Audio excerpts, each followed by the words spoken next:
Alors, la principale distinction entre les douanes canadiennes et les douanes américaines, c'est principalement au niveau des effectifs, bien entendu, beaucoup plus d'effectifs du côté américain que canadien. La conception de la douane aux États-Unis, gros mandat de sécurité dans un premier temps. Ensuite de ça, c'est vraiment toute la question de la légalité des importations. Du côté américain, c'est beaucoup la sécurité dans un premier temps. Du côté canadien, c'est beaucoup la légalité des importations, la conformité. C'est ce qui est le plus important. Pour les Américains, ça vient en deuxième. Au départ, c'est vraiment la sécurité. Les douanes américaines comme les douanes canadiennes, leur rôle premier, c'est bien entendu de protéger la population. Et dans un deuxième temps, c'est bien entendu de contrôler ce qui rentre dans le pays pour faire en sorte de protéger les industries du pays. Okay? Donc, par exemple, au Québec et au Canada, on a des ressources. Par exemple, on est très fort dans l'aluminium. Alors, s'il y a de l'aluminium qui va rentrer au Canada, on va s'assurer de mettre, pour qu'il y ait une concurrence quand même, pas trop concurrencer notre marché. Il va y avoir des droits de douane qui vont être appliqués sur des produits extérieurs. Aux États-Unis, ça va être d'autres choses. Chaque pays gère cet aspect-là. Alors ça, c'est très, très, très important. Douanes canadiennes, même s'ils ne sont pas très nombreux, ils travaillent beaucoup par ciblage.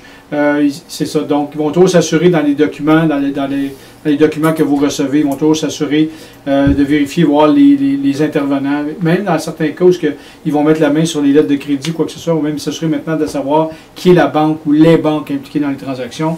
On le sait depuis septembre 2001 maintenant, il y a beaucoup de gens qui se retrouvent sur des listes noires à différents endroits à travers le monde et dans les mouvements de logistique, ça c'est un aspect qui est important.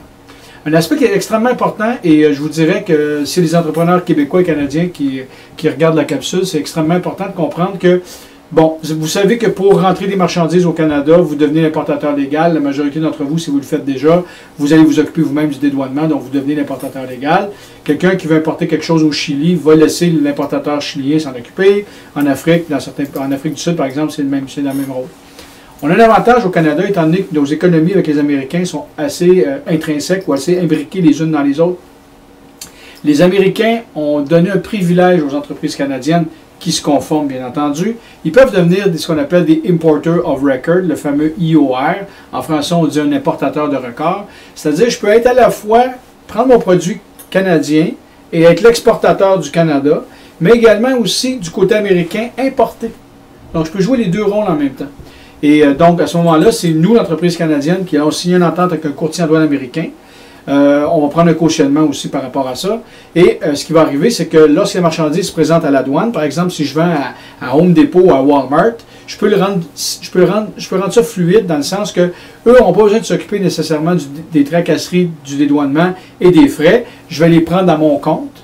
Donc, pour le client américain qui va recevoir sa livraison à son quai, qui n'aura pas besoin de s'occuper de ça, ça va être aussi simple pour lui de faire affaire avec le Canada que faire affaire avec New York, avec Los Angeles ou avec son fournisseur en Floride.